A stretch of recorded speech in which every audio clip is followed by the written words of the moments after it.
오늘은 우리가 창세기 24장에 나오는 이제 아브라함의 종과 리브가의 만남의 이야기를 함께 살펴보려고 합니다. 우리가 지난주에 살핀 바에 의하면 아브라함의 사랑하는 아내였던 사라가 세상을 떠나게 됩니다. 그리고 아브라함은 큰 슬픔에 잠겨 있다가 그 사라를 위하여 장사를 지내고자 헤브론에 있는 막벨라 굴을 은 400세겔을 주고 구입한 것을 살펴보았습니다. 자신의 아내의 죽음을 그와 같이 기억하고자 하였고, 또 동시에 그와 동시에 이 일을 통해서 하나님 나라를 그곳에 세우고자 하는, 특별히 그 땅을 이제 법적으로 구입하여 공적인 하나님 나라가 그곳에 시작되는 그 발판을 마련하게 되는 것을 볼 수 있습니다. 자, 그리고 나서 이 사라가 세상을 떠난 지 벌써 3년이라고 하는 시간이 지나게 됩니다. 어느덧 아브라함도 나이가 많이 들어 늙게 되었습니다. 성경을 보면 우리가 1절 말씀을 먼저 한번 같이 한번 읽읍시다. 1절입니다. 시작. 아브라함이 나이가 많아 늙었고 여호와께서 그에게 범사의 복을 주셨더라. 여러분, 아브라함은 나이가 많아 늙었습니다. 그런데 늙었다고 해서 하나님의 복이 임하지 않습니까? 아니에요. 우리가 나이가 든다고 한다는 것은 그만큼 더 오랜 기간 동안 하나님의 은혜를 누리고 살았음을 믿으시기 바랍니다. 특별히 아브라함에게 하나님의 복을 주셨어요. 근데 그 복이 어떤 복이냐면 범사에 내려진 복이에요. 이 복은요, 모든 순간순간마다 하나님께서 아브라함과 동행하셨을 뿐만 아니라 그의 필요를 늘 채워주셨고, 그로 하여금 육적이고 영적인 모든 은혜와 부와 축복을 누리게 하셨음을 우리 가운데 보여주고 있습니다. 그는 하나님의 은혜와 축복을 누리며 살아간 사람이었다는 것입니다. 자, 그런데 그럼에도 불구하고 아브라함에게 한 가지 부족한 것이 있었습니다. 그것은 뭐냐면 그의 아들이 아직 결혼을 하지 않은 거예요. 여러분, 아브라함에게 있어서 보십시오. 아내가 죽었어요. 자, 아내가 죽고 나면 그의 관심과 그의 소망이 어디로 향해 있겠습니까? 네, 크게는 하나님께로 향해 있었을 것이고, 또 작게는 그의 아들이었던 이삭에게 온 신경과 마음이 향하고 있었을 것입니다. 더군다나 이 당시에 이삭의 나이는 결코 작은 나이가 아닙니다. 이미 그의 나이는 40세가 되어 있었고, 그 당시에 일찍 결혼하는 풍습이 있었던 것을 고려해 본다라고 한다면, 이삭은 나이가 많이 들어도 아직 결혼을 하지 못한 그런 상태였던 것을 볼 수 있습니다. 그는 이 자식을 결혼시키기 원했습니다. 그래서 이삭의 짝을 찾아주기로 작정을 합니다. 그래서 자기가 가장 믿을 만한 자신의 종을 부르게 되죠. 자, 2절 말씀을 같이 한번 읽어봅시다. 2절입니다. 시작. 아브라함이 자기 집 모든 소유를 맡은 늙은 종에게 이르되 청하건대 내 허벅지 밑에 내 손을 넣으라. 자, 어떤 종이라고 말합니까? 자기 집의 모든 소유를 맡은 늙은 종이라고 말해요. 내 모든 소유를 맡겼다라고 하는 것은 그만큼 충성되고 믿을 만한 사람이었다는 거예요. 여러분, 아브라함에게 종에 대한 이야기가 이미 한번 등장한 적이 있습니다. 아브라함이 하나님의 약속을 받았는데 오래도록 자신에게 이 후사가 생기지 않자 아브라함이 어떻게 생각을 하냐면, 그렇다면 그 당시에 주변의 풍습처럼 내게 있는 충성된 종 하나를 내 상속자로 삼아서 이 믿음의 유산을 이어가야겠다라고 생각하고 그 일을 추진한 적이 있습니다. 물론 하나님께서 아니다, 그 사람이 아니라 너의 씨에게서 나온 자라야 내 약속의 자손이라 라고 할 것이다 라고 말씀을 하셨던 적이 있기 때문에 그와 같이 자신의 종에게 상속자를 삼아 모든 것을 물려주고자 하는 계획은 철회되었지만, 아마 문맥상 우리가 이렇게 유추해 보건대 오늘 나오는 이 늙은 종이 바로 그때 등장했던 엘리에셀이었을 것이다 라고 성경학자들은 추정을 하고 있습니다. 이 엘리에셀을 부릅니다. 그리고 이 엘리에셀을 자기 대신 이제 보내게 되는데, 그를 보내면서 자신에게 있어 내 허벅지 밑에 손을 넣게 하고 그로 하여금 맹세하게 합니다. 자, 지금 아브라함이 이 종을 보내려는 목적이 무엇입니까? 이유가 무엇입니까? 내 자식의 짝을 찾아주기 위해서. 이 말은 무슨 말이냐면 내 자손을 이을, 자손을 낳을, 자손을 낳을, 자손을 낳을, 자손을 이어가기 위한 그 언약을 맹세시키고자 하는 거예요. 그러다 보니까 그 당시에 사람들이 이 맹세를 하게 되면 그 맹세와 관련된 행동을 통해서 그 맹세를 하듯이 이 아브라함의 종에게 자신의 허벅지 밑, 즉 자신의 씨가 나오고 생산되어질 그 사타구니에 이 손을 얹고 맹세를 하게 하는 것을 볼 수 있습니다. 씨에 대한 맹세를 하게 되는 거예요. 그리고 나서 이렇게 이야기합니다. 자, 우리 3절과 4절 말씀을 같이 한번 읽읍시다. 3절과 4절입니다. 시작. 내가 너에게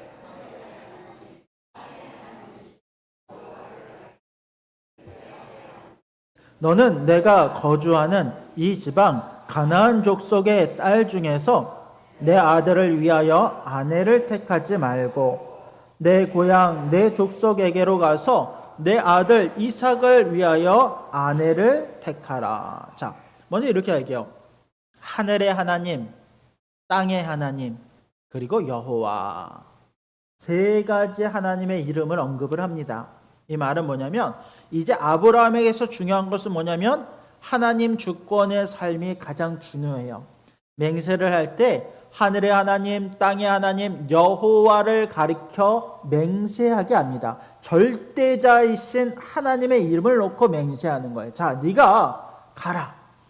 내가 지금 이곳에 거주하는 가나안 땅의 족속의 딸들 중에서 아내를 택하지 말고 내 족속에게로 가서 내가 왔던 그곳으로 가서 내 이 아들 이삭을 위하여 아내를 택하라 라고 이야기합니다.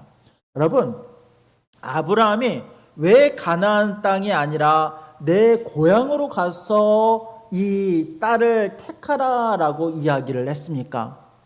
여러분, 자신의 고향에 있는 딸들이라고 해서 믿음이 있는 딸들이었을까요? 그렇진 않았어요. 그러면 여러분, 아브라함의 아버지가 무엇을 하는 사람이었습니까? 나무를 깎아 우상을 만드는 사람이었어요. 아브라함도 그렇게 좋은 출신, 좋은 믿음의 가정에서 태어난 사람은 아닙니다. 자신의 고향으로 간다고 해서 그곳에 있던 사람들이 믿음의 생활을 하는 것이 아니었어요. 나중에 보면 부두엘의 집에서 이 야곱이 도망칠 때에 그의 아내였던 라헬이 이 드라빔을 가지고 도망치는데 이 부두엘의 집안에서도 드라빔이라고 하는 우상신이 있을 만큼 그곳에 있는 사람들도 하나님을 잘 믿는 사람들은 아니었다는 거예요. 그럼에도 불구하고 아브라함은 이곳의 사람들이 아니라 그 땅의 사람들 중에서 내 자손을 딸들을 택하여서 그로 하여금 이삭의 아내가 되게 하는 그런 마음을 갖고 있었다는 거예요. 이것이 그냥 그랬으면 좋겠다가 아니라 너무도 단호하게 그것을 이야기하고 있습니다. 그 이유가 무엇이었는지 아십니까? 여러분, 하나님께서 아브라함에게 약속을 주셨어요. 약속 중에 하나가 뭐냐면 이 땅에 하나님 나라가 세워지는 것이 하나님의 약속인데 그 후손이 세워지는 것이 하나님의 약속인데 그러면서 하나님이 어떤 것을 말씀하셨냐면 이 가나안 족속들이 400년 후에 그들의 죄로 말미암아 하나님의 심판을 받게 될 것을 말씀하신 적이 있어요. 즉 이 가나안 땅의 사람들이 400년 동안 죄악을 계속하여 행함으로 말미암아 그 죄가 하늘에 가득 찼을 때 하나님이 그들을 심판하신다는 거예요. 그런데 만약 아브라함이 이 가나안 족속의 딸들 중에서 그를 데려와서 이삭과 결혼을 시키게 된다고 한다면 하나님의 약속에 있어서 그 약속의 신실히 이행하게 되는 데에서 큰 문제가 생기더라는 거예요. 피가 섞이게 되고 이 가나안 족속으로 말미암아서 하나님의 약속이 온전히 성취되지 못하는 문제가 생기게 되더라는 거예요. 그래서 하나님은 아브라함에게 또 아브라함은 그 종에게 자신의 고향으로 가서 그곳에서 사람을 택하라고 이야기해요. 여러분, 아브라함은 어느 족속 사람이었는지 아십니까? 노아에게 세 명의 자손이 있었어요. 함과 셈과 야벳이라고 하는 세 명의 자손이었죠. 그 중에서 이 셈 족속이 하나님의 축복을 받게 되는데, 놀랍게도 아브라함은 이 셈 족속의 사람입니다. 즉 지금 그가 고향에 가서 이 딸들을 데리고 오라라고 하는 이 명령은 자신의 고향에, 특별히 하나님의 축복을 받았던 셈 족속의 사람들 중에서 그 하나님의 언약을 신실히 이행하게 될 약속의 사람을 선택하여서 그 후손을 이루고자 하는 아브라함의 마음이 그 가운데 있었던 것을 볼 수 있습니다. 이 모든 것이 그냥 그곳에 가서 좋은 사람을 찾아라라고 하는 것이 아니라 하나님의 약속을 기억하고 어떻게든 그 약속대로의 삶을 살고자 하는 아브라함의 모습이 그 가운데 있음을 우리가 보게 되는 것입니다. 종이 아브라함에게 이렇게 묻습니다. 우리 5절 6절 말씀을 같이 한번 읽어봅시다. 5절 6절입니다. 시작. 종이 이르되 여자가 나를 따라 이 땅으로 오려고 하지 아니하거든 내가 주인의 아들을 주인이 나오신 땅으로 인도하여 돌아가리이까. 아브라함이 그에게 이르되 내 아들을 그리로 데리고 돌아가지 아니하도록 하라. 자, 종의 마음은, 종의 걱정은 이거예요. 내가 맹세를 했어요. 분명히 맹세를 했어요.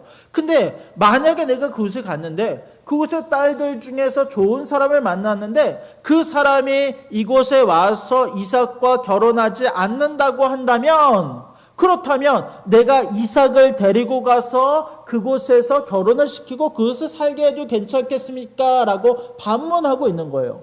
앞으로의 상황이 어떻게 될지 몰라요. 그런데 이 종은요, 하나님의 이름으로 아브라함과 맹세를 했잖아요. 이 맹세를 지키지 않으면 그 화가 자기에게 돌아오게 될 것인데 거기에 대해서 아브라함에게 확실한 답을 요구하고 있는 거예요. 아브라함이 이렇게 이야기합니다. 아니다. 결코 그렇게 하지 아니할지어다. 네가 내 아들을 데리고 그 땅으로 돌아가지 않아도 된다라는 거예요. 여기에 대한 책임을 내가 너에게 묻지 않겠다라고 이야기합니다. 그 이유가 여러분, 하나님의 약속을 이루기 위해서 저 먼 곳에서부터 딸을 데리고 와서 결혼시키는 것이 아브라함의 목적인데, 그런데 결혼시키는 것이 우선이 돼서 이 아들을, 이 약속의 땅을 벗어나 그곳으로 가게 된다고 한다면 우선순위가 바뀌는 것임을 명확하게 알았다는 거예요. 그러면서 아브라함이 뭐라고 이야기하지 않습니까? 자, 7절 말씀을 같이 한번 봅시다. 7절입니다. 시작. 하늘의 하나님 여호와께서 나를 내 아버지의 집과 내 고향 땅에서 떠나게 하시고 내게 말씀하셔 내게 맹세하여 이르시기를 이 땅을 내 씨에게 주리라 하셨으니 그가 그 사자를 너보다 앞서 보낼지라 내가 거기서 내 아들을 위하여 아내를 택할지니라. 자, 아브라함의 말이 이거예요. 하나님이 나에게 약속하셨고 나에게 맹세하여 말씀을 하셨는데 이 땅을 내 씨에게서 내 씨에게 주리라라고 이미 말씀하신 바 되었다는 거예요. 이것은 여러분, 하나님 나라의 우리 세 가지 조건을 살펴봤어요. 땅과 백성과 하나님 주권이에요. 하나님의 주권은 아브라함이 하나님께 순종함으로 세워졌습니다. 그 땅의 백성은 이제 아브라함이 이삭을 낳고 이삭이 그 땅의 사람들을 취하여 자녀를 낳음으로 이 문제가 해결될 거예요. 동시에 이 땅에 대한 약속도 너무너무 중요하기 때문에 이 세 가지의 하나님 나라를 이곳에 세우기 위해서 아브라함은 늘 기억을 하고 있는 거예요. 그 약속을 내가 고집을 피우는 게 아니라 하나님께서 나에게 맹세하셨고 하나님께서 약속하셨기 때문에 그 약속을 붙잡고자 하는 거죠. 그러면서 아브라함은 이렇게 이야기합니다. 그 약속을 하나님이 주셨기 때문에 반드시 7절을 보았더니 그가 그 사자를 너보다 앞서 보내실지라. 그 사자를 먼저 보내실 것이다 라고 하는 믿음이 아브라함에게 있었어요. 아브라함은 하나님께서 이 모든 계획을 이루시고 반드시 완성하실 것이라고는 확신이 그 가운데 있었다는 것입니다. 여러분, 우리에게도 이런 확신이 있었으면 좋겠습니다. 아브라함의 믿음처럼 하나님께서 나를 위해 모든 것을 예비하셨다는 믿음입니다.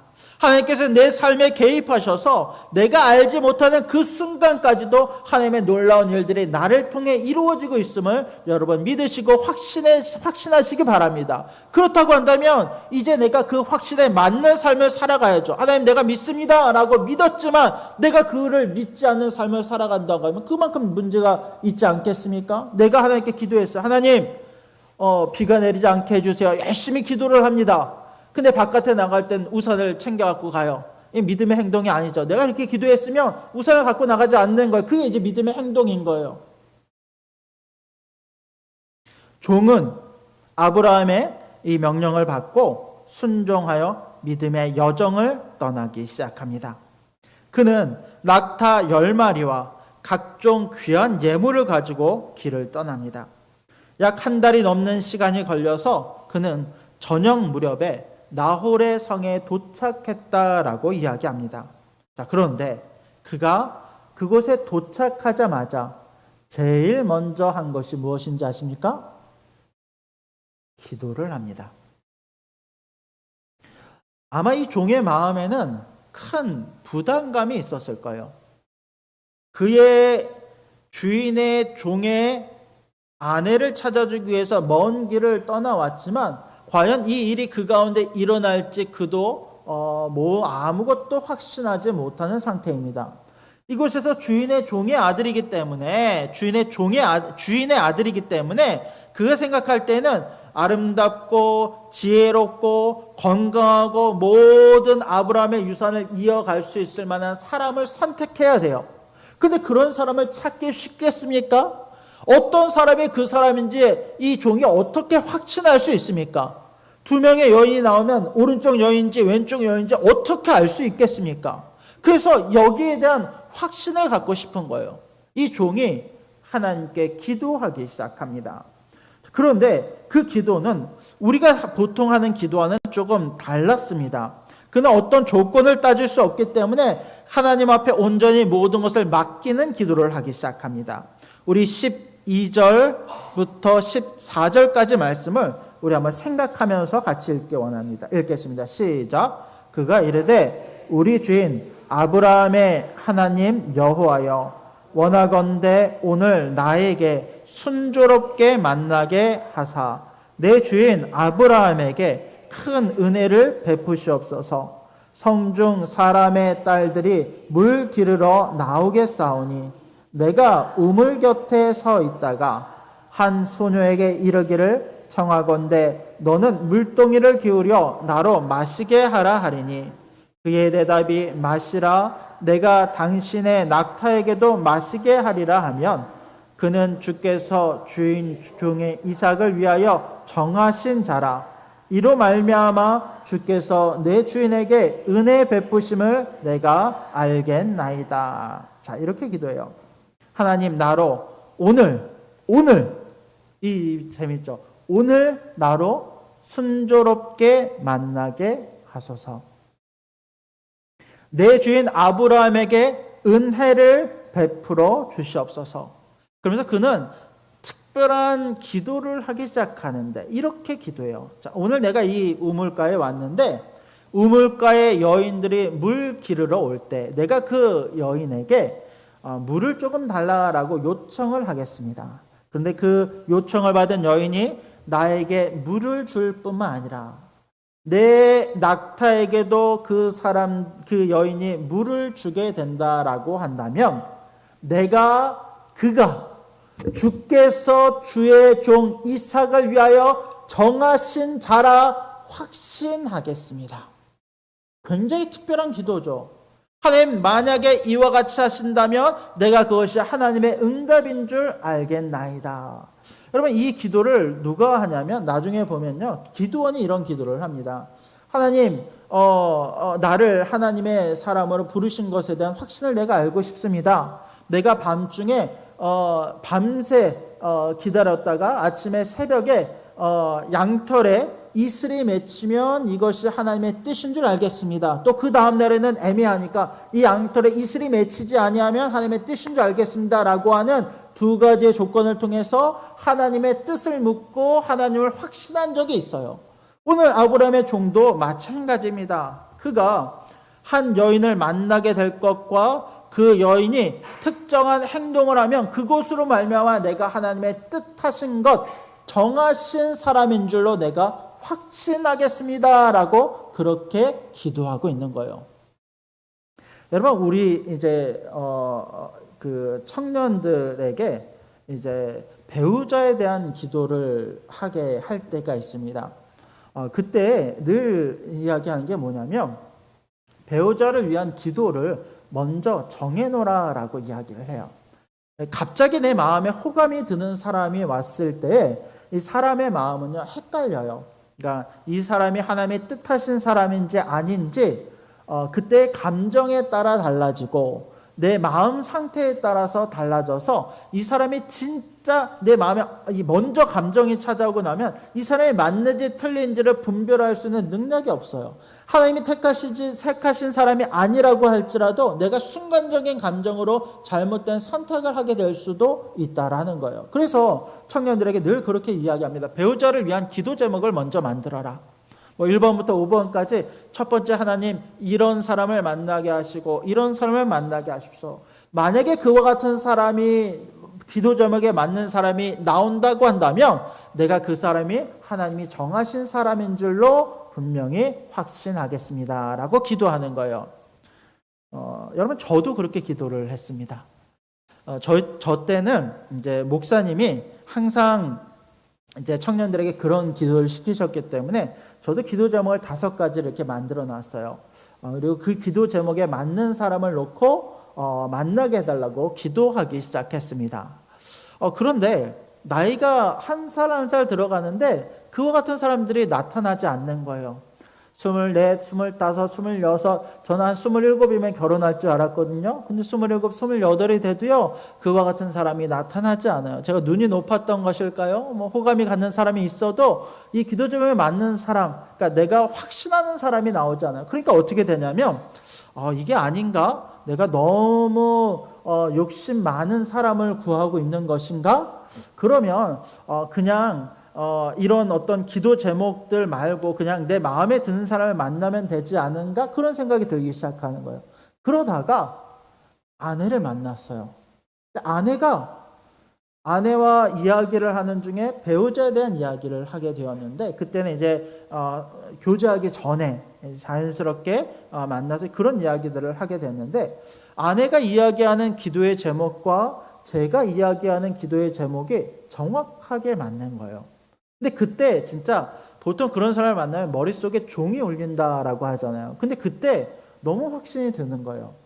내가 기도했던 1번부터 5번까지의 기도 제목들과 이 여자가 너무 꼭 맞는 거예요. 100% 맞는 거예요. 첫 번째가 기도 제목이 뭐였냐면 하나님의 이름을 가지고 하나님의 마음을 서로 소통할 수 있는 사람을 만나게 해달라고 기도했어요. 그게 이제 저한테 중요했던 이유가 뭐냐면, 어릴 때부터 한 교회 안에서 같이 신앙생활을 하고 온 사람이라고 할지라도요, 하나님에 대한 이해의 정도가 조금씩 다 달라요. 어떤 사람은 하나님의 이와 같은 모습만을 알고, 또 어떤 사람은 하나님의 또 다른 모습만을 알고, 서로 다른 모습의 하나님을 만나서 대화할 때에 조금 이 핀트가 어긋나는 경우들이 많이 있다라는 거예요. 근데 아내를 만나서 이야기할 때는 하나님에 대해서 이야기할 때 그 하나님에 대한 이해의 정도가 정확하게 같아요. 아내와 저는요, 이 MBTI가 전혀 달라요.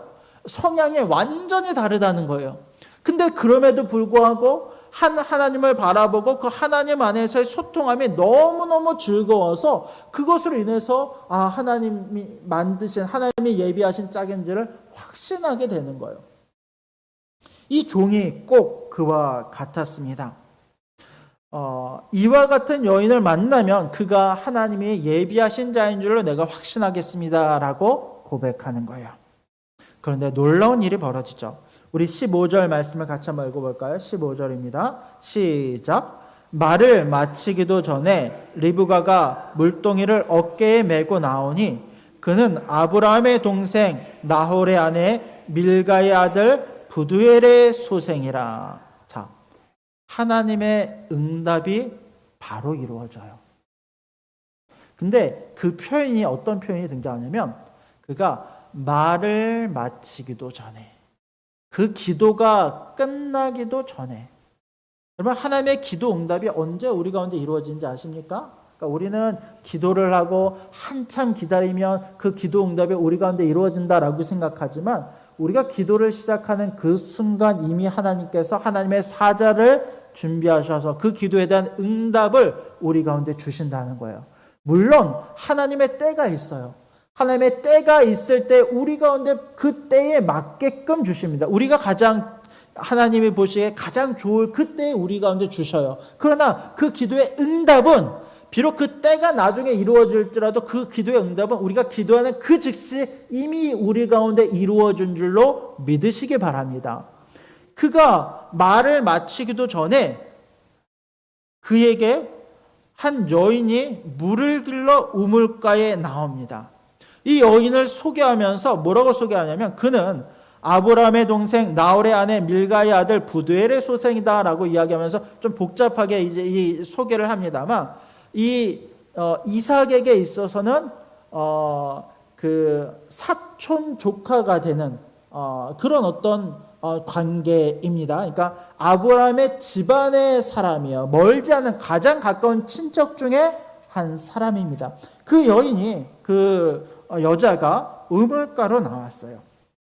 이 여자에 대해서 이렇게 소개를 합니다. 16절 말씀을 같이 한번 읽읍시다. 16절입니다. 시작. 그 소녀는 보기에 심히 아름답고 지금까지 남자가 가까이 하지 아니한 처녀더라.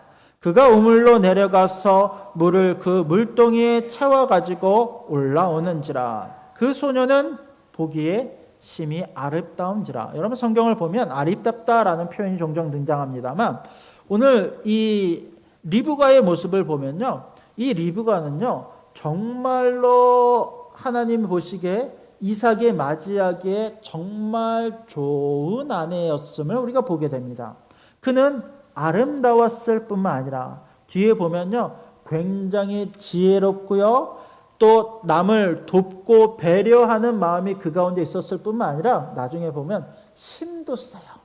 나중에 이제 낙타들을 먹일 때에 10마리의 낙타를 먹이잖아요. 그러면서 물동이를 이 우물에서 지고 몇 번을 왔다 갔다 하면서 그 낙타들을 먹이게 되는데 그 과정이요 어마어마한 양의 물을 깃는데 그건 심이 없으면 안 되는 거거든요. 그러니까 이 리브가는요 심도 좋고 지혜롭고요, 남도 배려하고 아립답고 남자를 가까이 하지 않은 처녀라고 하는 것은 결혼 정년기의 여자였다라고 소개를 하고 있어요. 리브가가 정확히 이 이삭에게 있어서 가장 좋은 짝이었음을 소개하고 있는 거예요.